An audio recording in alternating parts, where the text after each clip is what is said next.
veggie. So, today's recipe, we have a very delicious, napakasarap naman talaga na paksiw na galunggong. Ayan, Filipino favorite. Lahat ng Filipino ay hilig yan ng paksiw na galunggong. Kaya ano pang inantay natin? Let's go, Roberto! Ayan, di ba? So, Roberto, we're gonna eat galunggong. We have our favorite vegetable, okra, and the one that's written yesterday. So, it's really yummy. Let's go! Ayan.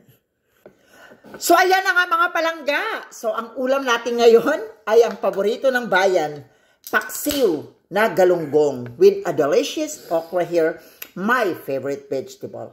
So, ano pa inantay natin? Siyempre, may sabaw to. Wow! Napakasarap talaga ng galunggong. Huh?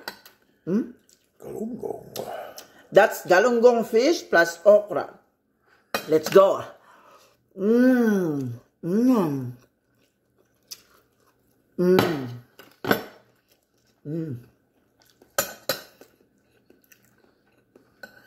Grabe, ang sarap! Sobrang sarap talaga. Grabe, pagalunggong talaga, no?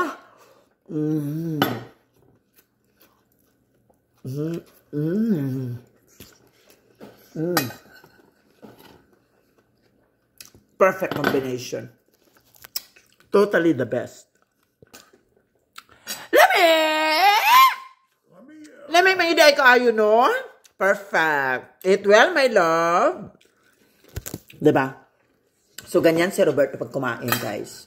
He loves everything that I serve. Diba? Hulabo na.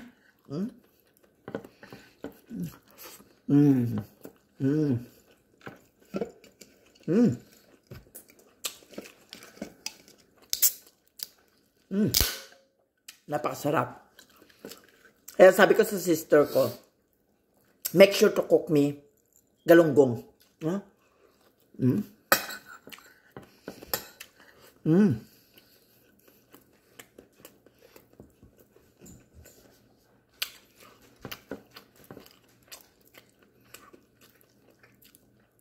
Sa Pilipinas, maraming tulingan. And to let you know, tulingan is my favorite. Tulingan is my favorite fish ever since. Tulingan ng galunggong is just like same in common. Pero iba pa rin ang tulingan.